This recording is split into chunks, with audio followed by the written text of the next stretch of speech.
मानपुर के इस उर्वर वैचारिक भूमि में आज ये प्रेरणादायी कार्यक्रम का आयोजन यहाँ पर किया जा रहा है और ऐसे आयोजन को गति देने वाले तमाम हमारे जो पुरोधा साथी हैं उन सबको मेरा प्रणाम है। कैसा मंच तैयार करना ही अपने आप में बड़ी बात है, क्योंकि हम सारे लोग सोचते हैं लेकिन जो सोच हमारे अंदर रहता है उसको धरातल में लाना ये बड़ी बात है। और जैसे हमारे उद्घोषक राम तेगे जी कह रहे थे, संख्या बहुत कम है, भीड़ की जरूरत नहीं है, क्योंकि भीड़ का कोई दिशा और कोई नियंत्रण नहीं होता।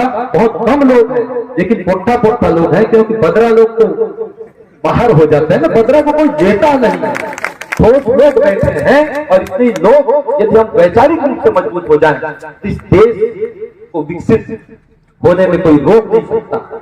और यदि हम फोटो की पूजा कर दें और उससे कामना करें कि हमको ज्ञान प्राप्त हो जाए तो इस ऐसा आयोजन करने का औचित्य नहीं रहेगा।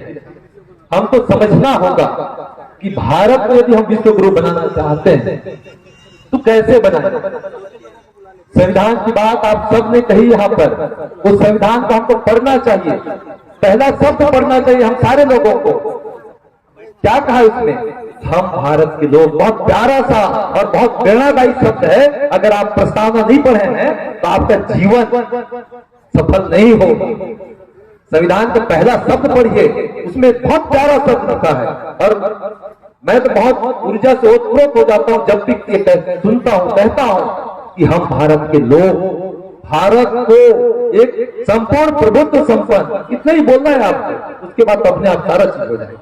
लेकिन उस लाइन को तो आप समझे कि जहां पर हम सारे लोगों को एक होने की बात कही गई है, हम सारे लोग मिलकर इस भारत को मजबूत बनाएंगे, विश्व गुरु के शिखर पर ले जाएंगे। लेकिन कैसे, जब हम संविधान के भाग 4 को पढ़ेंगे जिसमें कहा गया है कि हमारे अंदर वैज्ञानिक सोच होने चाहिए। आप तो राफेल में नींबू और मिर्च बांध रहे हैं, तो हो जाएगा।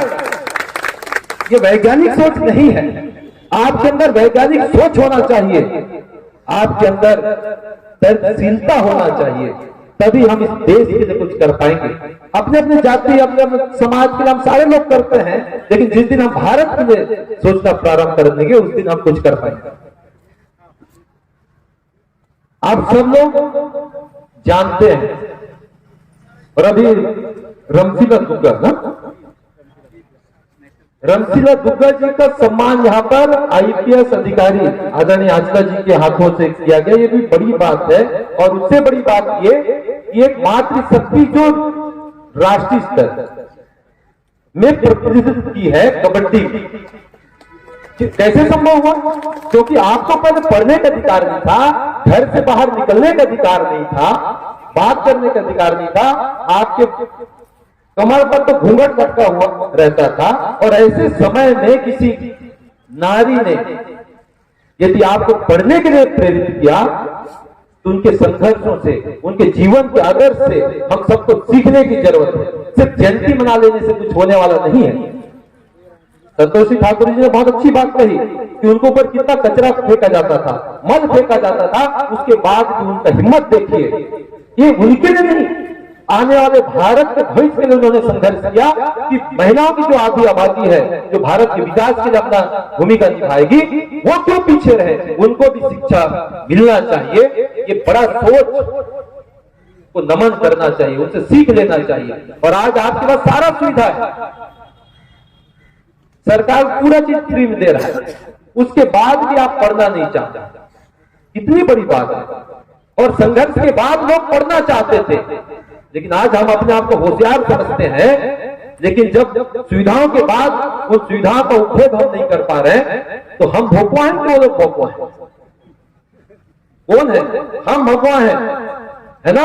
और आज जो पढ़ाई भी हम कर रहे हैं वो 2 तरह से हम पढ़ रहे हैं, एक साक्षर होने के लिए और दूसरा शिक्षित होने के लिए। आप सबको बता दूं मैं 6 विषय में एमए हूं, अभी लगातार जारी है और भी करूंगा। और मैं इसलिए भी बता रहा हूं कि यदि मैं एमए कर लिया हूं तो मैं शिक्षित हो गया, ऐसा नहीं है। बहुत सारे साथी जो अपने आप को शिक्षित मानते हैं, मैं साबित कर सकता हूं कि वे साक्षर है, शिक्षित नहीं है।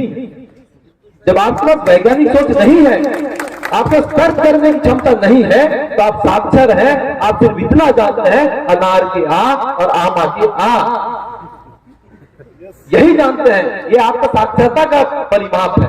शिक्षित तब होंगे मेरे लिए क्या सही है, समाज के लिए क्या सही है, क्या गलत है। जिस दिन हम ये तय कर लिए उस दिन हम शिक्षित होंगे। भले हमारा प्रमाण पत्र का योग्यता 5वीं रहे, हम शिक्षित हो जाएंगे। यदि आपका एमए भी रहे लेकिन आप ये अंतर नहीं कर पा रहे हैं तो आप शिक्षित नहीं है, आप साक्षर हैं। और आप क्या बनना चाहते हैं आपको तय करना है। सारी सुविधाएं आपके पास है।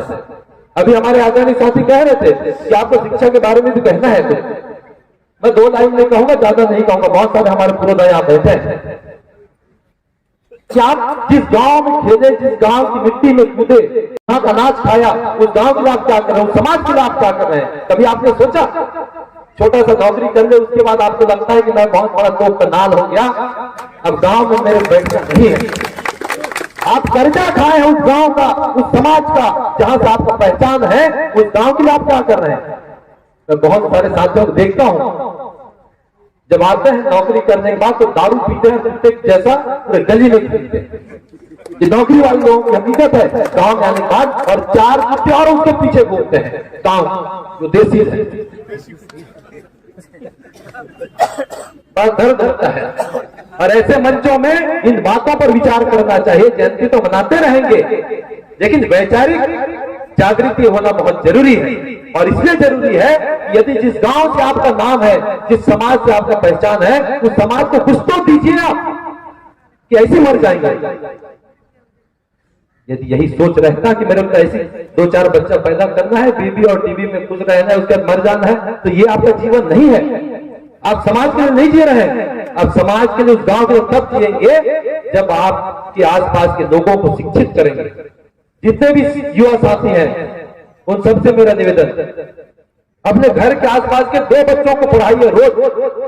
2 बच्चों को पढ़ाइए, पूरे गांव को शिक्षित करने की जरूरत नहीं है। जिस दिन आप पूरे गांव को शिक्षित करने के लिए निकलेंगे ना, गांव भर के मिलकर आपको शिक्षित कर देंगे, है ना।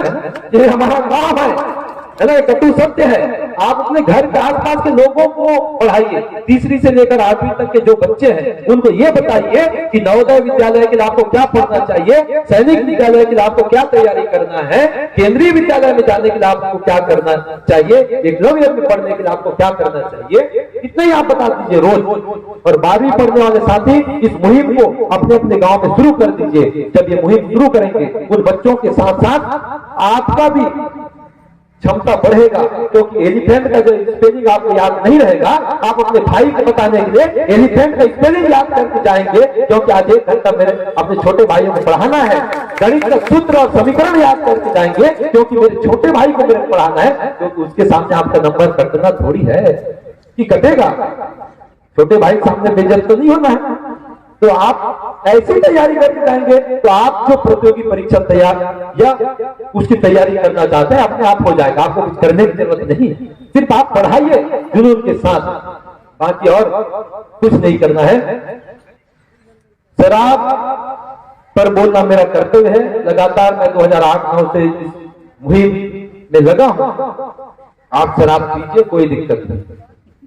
मैंने अभी एक मांग किया कि सरकारी शराब दुकान में जो शराब बेची जा रही है उसका रसीद दिया जाना चाहिए ग्राहक को। जब बाकी चीजों को दे रहे हो भाई, शराब को क्यों नहीं दे रहे हो। हमारे पुलिस वाले भाई लोग 4 बियर को भी पकड़ लेंगे, हम बिल दिखाएंगे रोड में, नहीं दिखाएंगे क्या। अरे आप क्यों चोरी कर रहे हो भाई, सरकारी दुकान है, सरकारी बिल हमको मिलना चाहिए, राजस्व की प्राप्ति हो रही है, पीना चाहिए। मैं तो ये बोल रहा हूं,